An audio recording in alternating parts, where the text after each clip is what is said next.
there, my name is Beck and the Rabbi from another planet. Please like, share and subscribe and ring the little bell so you're notified when new videos drop. And if you are a Doctor Who fan and you would like to win some Doctor Who DVDs, I'm doing DVD giveaways all for the next couple of months while the new season of Doctor Who airs. This week's DVD giveaway is Dalek War, starring Jon Pertwee. Two fantastic Daleks, two fantastic stories. One of them a Dalek story, Planet of the Daleks, and one of them Frontier in Space.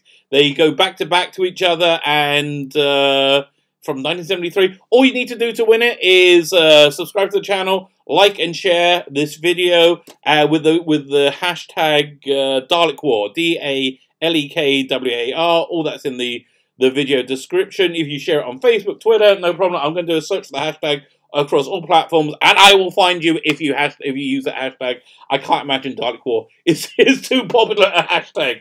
But none of this video is not about none of that. This video is about Dracula. Dracula Part 1 by Mark Gatiss and Stephen Moffat, from Sherlock and obviously Doctor Who as well.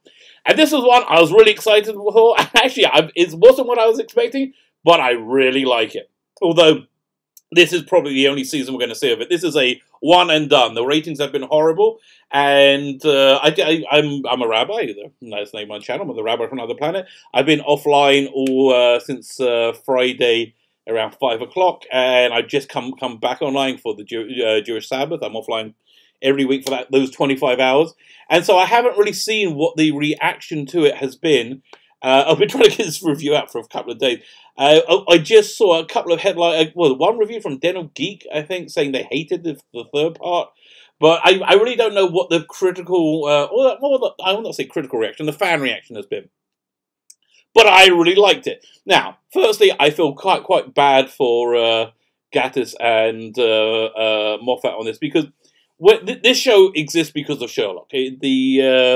Now, Sherlock happened because they were both writing for Doctor Who, and they're on a train race to Cardiff for script meetings, and they kept talking about how great it would be if somebody did a Sherlock Holmes just like the Sherlock Holmes they saw when they were kids they came from the 50s, I think, 40s, 50s.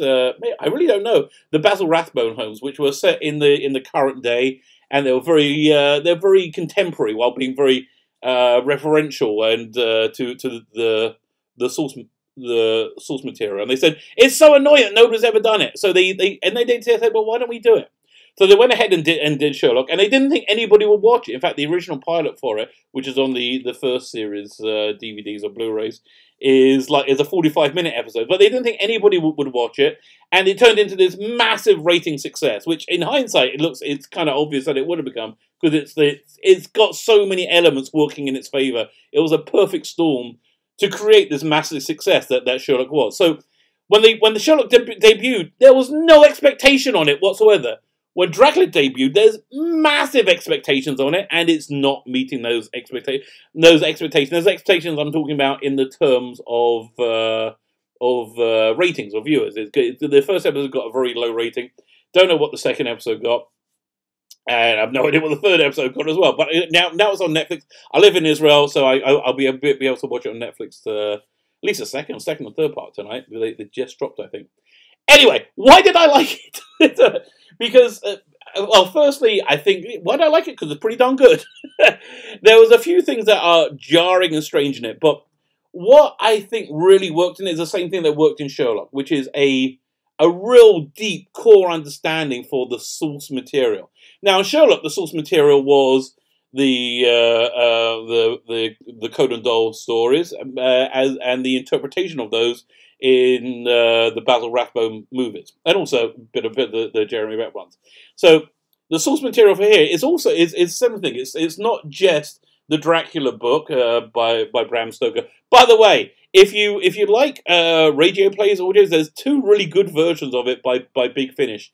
There's a version of Dracula which is very book accurate, starring Mark Gatiss, because he's a real fan and I would say aficionado, a good old school horror aficionado. And there's another one. It's a dramatic reading of a Bram Stoker story called Dracula's Guest, I think, and there's a couple of other stories in there. They're from Big Finish. Go to bigfinish.com, and they're really good. So the the reference to the source material for this comes from, yes, the original Dracula text, but Dracula as it's become part of our Western world culture. Like Dracula with a cape was not in the book. Dracula was fine in sunlight in the book. So they wanted to distill all of that imagery, and all that imagery came from 1960s horror movies, like the famous Hammer movies starring Christopher Lee and what's his name? What was it? Grand Moff Tarkin. Peter Cushing. Peter Cushing as Van Helsing, Christopher Lee as Dracula. And they really got to the essence of the core DNA of those movies with the first episode. It seems to me, you know what it really seems to me? All those wonderful, lurid Hammer horror movie posters from the 1960s, which like showed you these incredible monsters and voluptuous women and just there's this weird like horror and sexuality all distilled together. They just basically took those and distilled it down and made this version of Dracula. So again, if you've got a real affection for the Christopher Lee Dracula, I can't see how you wouldn't like this. Okay, so there is a few weird things in it which I've been thinking about, and I really can't get my head around it. I think I'm gonna need to watch it again. By the way, a movie that I really didn't expect I would want to watch again, which I did a review on, is the what's it called again? The Irishman on Netflix. The Martin Scorsese, Robert De Niro, Joe Pesci movie. So it is a very long movie. It really should have been a mini series. And it's not their best. It's not Goodfellas. But my God, once I know now what this thing is about, I really want to go back and watch it again, which is strange. If you're interested in that, I've got a review of that on my channel somewhere. Just go and check it out. So yeah, I'm really going to have to watch it again. So the first thing that strikes me that I found surprising and jarring is it starts off in a very different telling of the Dracula story. We start with Jonathan Harker.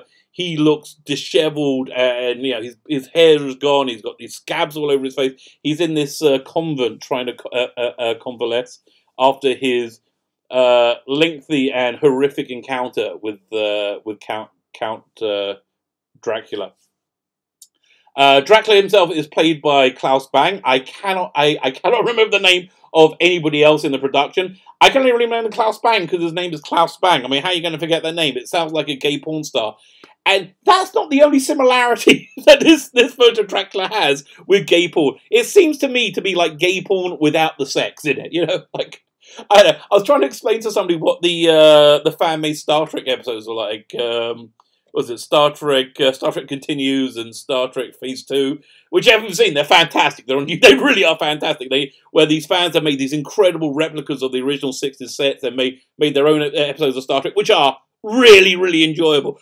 But the acting is okay-ish, but it's very amateur dramatic type acting. So my point was this: it's basically like a Star Trek porn parody without any sex. So it's the same thing here. It's kind of like this weird gothic gay porn masterpiece without any sex. So that's that was my first impression. So it starts off, Jonathan Harker's in this convent, and this very intelligent nun comes to see him, who's very scientific-minded and perceptive, and she's trying to investigate what his story is. And so basically the whole episode is him recounting his encounter with Dracula. So if you're not familiar with the story, the story is this: that Dracula summons Jonathan Harker, who's a lower grade lawyer, to do some legal work for him in Transylvania, to his castle, and he basically takes him over. He takes over his life and uses him as a vehicle to get to London. So, there's a lot of like this strange, dark sexuality going on there, and I think they're using vampirism as an allegory for homosexuality, which is I can understand in the 60s where they came from. There's like this evil curse that when it comes upon you, you can't deny it. But like we don't really look at same-sex relations in the same way now. So it's so when you have this opening scene with this nun.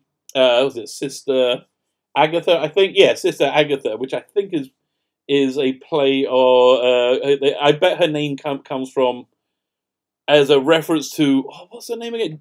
Jenny Agutter, who was very famously, and I think one of the last of the great British horror movies from that era, which was American Werewolf in London. That's just my own personal personal thoughts on it. She says, so I know everything about what happened with Dracula, what he does. I studied it for a long time. And then you think she's going to say, is he a vampire? But she says, no. Did you have sexual intercourse with Dracula? And he's like, I don't really know.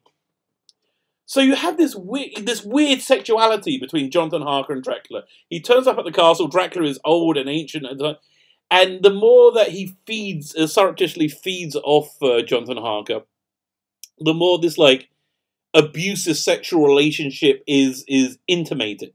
And you see Dracula get younger and younger until he's again the perfect successor to the Christopher Lee Dracula. He's very suave.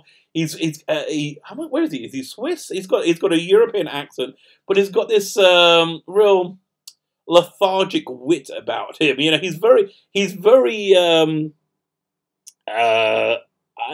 bored and amused by the whole situation that he's in. So the plot progresses that Jonathan Harker is becoming more and more debilitated, enfeebled as the time goes on, while Dracula is becoming more young and virile. And Jonathan Harker is trapped basically in Dracula's castle, which is a mind-bending labyrinth that you can't work your way around. And he thinks there's somebody else in there with him. He's trying to find them. He thinks they're trapped in there, and it's really his journey inside Dracula's castle.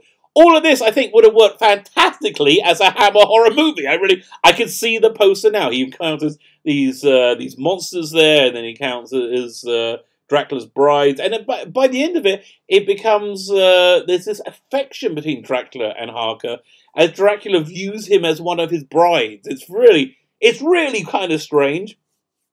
And then at the end, we have this fantastic denouement when Dracula descends upon the. Well, this is a mild spoiler, but I don't think the plot really matters. When Dracula descends upon the convent and besieges it.